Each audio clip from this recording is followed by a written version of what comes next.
մայրաթոռում ուրբաթորը, որ դուք տեսաք, ինչ էր ձեր համար։ Դուք էլ եք ներկա այնտեղ, այդ ամեն ինչը ձեր աչքով էլ տեսաք, ինչ տեղ ունեցավ։ Այո, ես կադրերը չտեսա, ես այդ ամեն ինչը տեսա։ Դա ուղղակի, գիտեք,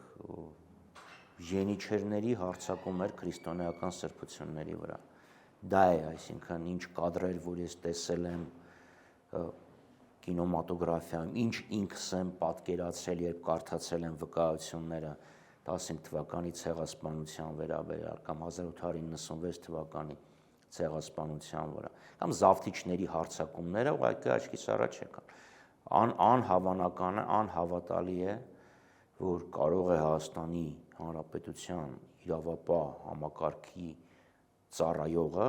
հանկարծ հարձակվի մայրաթոռի վրա։ Սա ուղղակի իշխանությունների կողմից սանձազերծած գենոցիդ է։ Սա հայկական գենի դեմ արշավ է։ Իրենք շատ լավ հասկանում են, որ մայրաթոռը Հայաստանյաց առաքելական Սուրբ եկեղեցին, մեր հավատքը, մեր գենը պահպանող ուժերից մեկն է, եթե ոչ հիմնականը։ Եվ ստեղ Փաշինյանը հենց խփում է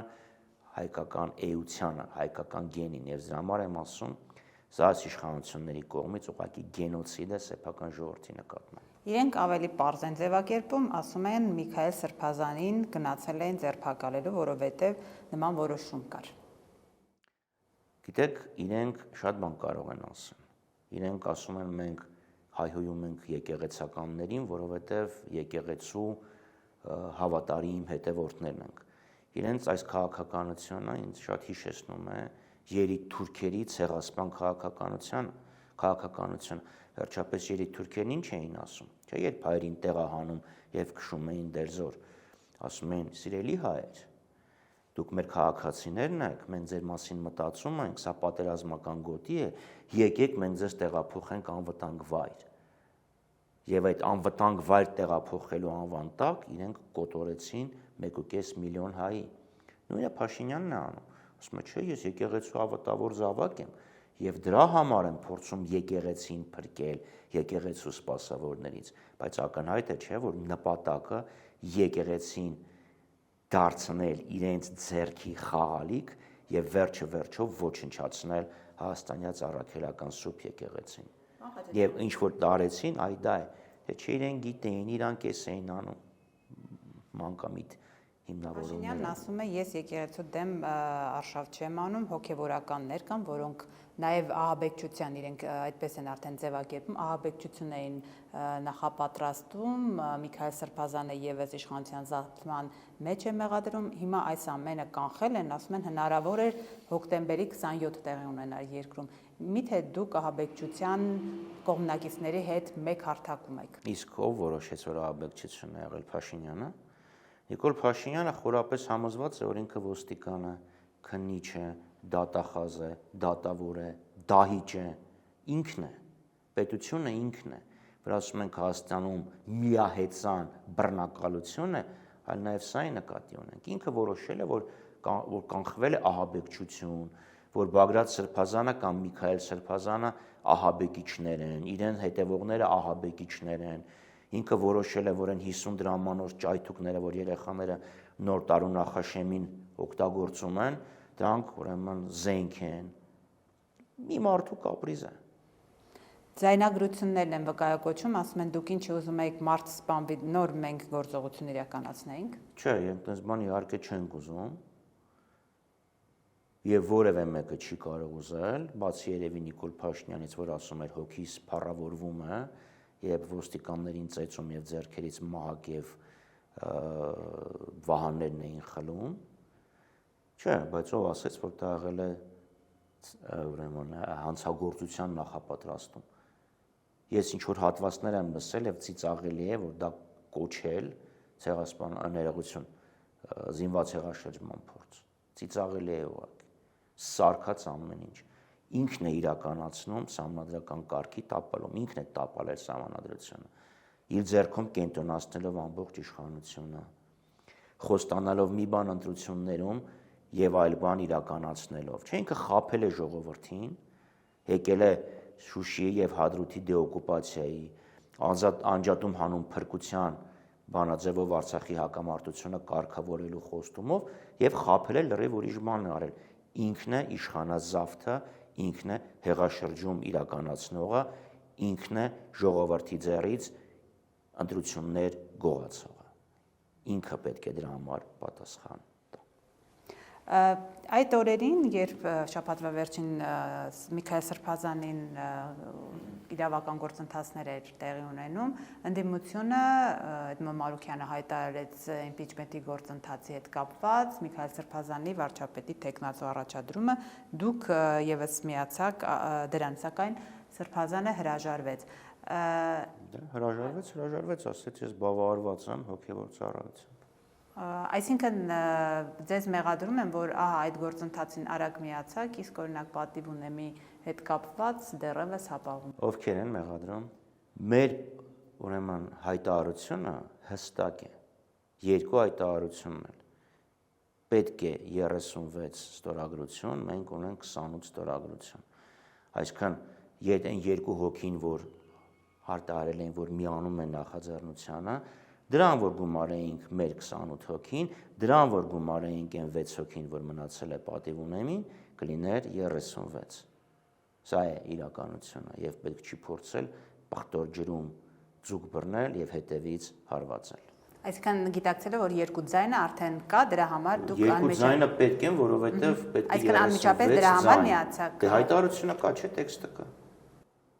Եվ եթե պատիվ ունեմնել է քաղաքական պատասխանատվություն ստանձնել իմպիչմենտի գործընթացը, շատ լավ է, դեպքում պետք է ինքն էլ փորձի այդ երկու ձայնը ապահովել։ Եվ մենք պատրաստ ենք իրանց աջակցել այդ դեպքում։ Հիմա բայց եթե ասում են մենք քաղաքական ուրեմն պատասխանատվություն ենք ստանձնում, պետք է ուրեմն փորձել երկու ձայն բերել, չէ։ Հիմա երբ որ այս կարմիր գիծը եւս խախտել է իշխանությունը մայրաթոռի հետ կապված այս գործողություններով, հասարակությունը արդյոք նոր ընդդիմադիր գործողությունների պիտի ականատես լինի այս ընթացքում, այսինքն մի կողմից իմպիչմենտի հայտարարությունը, մյուս կողմից մարդիկ ասում են բավական է խոսել, արդեն հստակ գործողություններ են պետք։ Ինչ պետք է անել։ Գիտեք, այդ մարդիկ, որոնք ասում են բավական է խոսել, հստակ գործողություններ է պետք։ Ինձ հետաքրքիր է, քանիսն էին այդ օրը մայրաթոռում, քանիսն էին նախորդ օրը Աչափնյակի քննչական կոմիտեի բակում, քանիսն էին այդ օրը գիշերը փողոցում, երկու օրը, երբ դատական պրոցեսներ էին գնում։ Ինձ շատ հետաքրքիր է օրինակ այս ամեն ինչ։ Այսինքն կոչ անելուց բացի մարդ պետք է ներքնապես գոնե պատրաստ լինի իր իսկ կոչով սկսած գործողությանը մասնակից դառնալ։ Այլապես սեփական անգործությունը արդարացնելու մոտեցումը։ Գործողություններ եղել են եւ կլինեն։ Որևէ մեկը չի կարող ժողովրդին արգելել փողոցում իր դժգոհությունը հայտնել կառավարության քաղաքականության նկատմամբ։ Որևէ մեկը։ Սրանք ասում են, քանի որ մեծ ժողովուրդն է ընտրել, դրա համար մեր դեմ պայքարը, ժողովրդի դեմ պայքարը, ես նորից կրկնում եմ, դուք ընտրվել եք այլ խոստումով, դուք խաբել եք ժողովրդին, դուք բռնացել եք իշխանությանը, դուք իշխանազավթ քաղաքական ուժ եք, դուք ժողովրդի անունից խոսելու իրավունք չունեք, որովհետև խաբեությամբ եք ստանձնել իշխանությունը։ Տեսեք, խոսքի համար Միքայել Սրբազանին 8 ամիս առաջ ինքը նույն բանն է ասել եւ իշխանությունը 8 ամիս հետո հիշեց, որ հանցակազմ կա դրա մեջ։ Սա նաեւ նշանակում է, որ նույն գործողություններ սկսելու կամ ընդհանրապես ընդդիմադիրների խոսքը այսուհետ բավականին խոշորացույցի, այսպես ասած, խոշորացույցի տակ է հայտնվելու եւ արդյոք սա բախի մթնոլորտ ստեղծելու, գործողությունները կասեցնելու, նոր այսպես ձերբակալությունների հիմք կարող է լինել։ Դե գիտեք, վերջերս էին իրավապահները, կամ վերջերս էր Փաշինյանը իրավապահներին հրահանգել փակել Միքայել Սրբազանին եւ այսօր հիշեցին, որ եղել է այդ հարցազրույցը, որի դեպ անցյալ տարի իրենք հայտարարել էին, որ հակաօրինական որևէ բան չկա, որևէ հանցակազմ չի պարունակում։ Ինչ վերաբերում է մեր խոսքերին, ուրեմն խոշորացույցով կարդալը, միկրոֆոնով լսելը, գաղտնալսելը, դա բոլորին էլ հայտնի է, ում համար հայտնի չի։ Ազդել են մեր վճռականության վրա, իհարկե ոչ։ Դաշնակցությունը ամեն դեպքում մշտապես իշխանության թիրախում է, այս առումով մտահոգվելու բան չունեք։ Չէ, մտահոգվելու բան չունենք, ոչ ուղղակի հաստատում է այն, ինչ որ մենք ենք ասում։ Ալիևը պահանջեց պայքարել ֆաշիստական, ռևանշիստական ուժերի դեմ, իրենք դաշնակցության հայտարարում են ֆաշիստ, ռևանշիստ, թուրքերը երբ 15 թվականից, լավ 15-ուտ ասեց, հենց ֆաշիստ բառը հայտնաբերվեց, թուրքերը մեզ սկսեցին կոչել ֆաշիստ, դա ավելի իրական, այդ ժամանակվից են նրանք մեզ ֆաշիստ կոչում, և ստեղ Ալիևի և Փաշինյանի շահերը 100%-ով իրար հետ համապատասխանում են, սա իրականություն։ Օրինակ կարող են դաշնակցությանը նորից կասեցնել։ Իհարկե կարող են, հետո կասեցնողը հիմա ուր է, կասեցվածը հիմա ուր է։ Պարոն Խաչատրյան, ուշագրավ է, որ այս իրադարձությունները դրսում հետարքիր հայտարարությունների հիմք տվեց։ Ֆրանսիայի նախագահը աջակցություն հայտնեց Հայաստանի իշխանություններին այս գործընթացների հետ կապված, սա ինչի մասն է խոսում։ Եվ ինչով հիմնավորեց։ Հայաստանին կոչ արեց շարունակել պարտվողական ընթացքը, զիջել ամեն ինչ Ադրբեջանին, զիջել ամեն ինչ Թուրքիային։ Սա է, քանի դեռ Հայաստանը պատրաստ է զիջել ամեն ինչ Թուրքիային և Ադրբեջանին, կլինեն ուժեր, ովքեր այս իշխանություններին կպաշտպանեն։ Չէ՞ թաքցրել, չէ՞։ Հայաստանի ժողովրդավարությունը վտանգի տակ է, ԱՊՈ կանանացնում են ՍՆՆ-ն, իրանք պաշտպանում են Հայաստանի այս քաջ քայլերը։ Սա գեոպոլիտիկ խնդիր է, ցավոք սրտի արևմտյան որոշ ուժեր հայտարարել են, որ Թուրքիան պետք է այս տարածաշրջանում պապայություն անի։ Հիշեցնենք Տոյվոգլարի հայտարարությունը, Թուրքիան պետք է ցեմենտի իր առաջնորդի դերը հարավային Կովկասում։ Հիմա իրանք աջակցում են, որ Թուրքիան ցեմենտի իր դերը հարավային Կովկասում։ Եվ բոլոր այն ուժերը, ովքեր պատրաստ են Թուրքիայի առաջ կարմիր գորգ փռել, իդեպ Փաշինյանի առաջ կարմիր գորգ օդանավակայանում ոչ ոք չէր փռել, պատրաստ են պաշտպանել, ցավոք սրտի։ Երկու զուգահեռ իրականություն կա սրա հետ կապված, օրինակ իշխանությունը միշտ մեղադրում է Ռուսաստանին, որ իրենց խառնվում են Հայաստանի ներքին կյանքին, ընդդիմադիրների հետ կապված քայլեր են ձեռնարկում եւ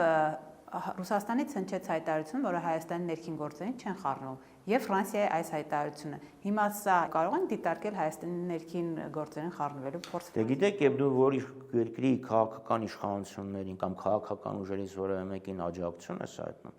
դա նշանակում է ներքին գործերի մեջ այնց մեղմոտ միջամտել։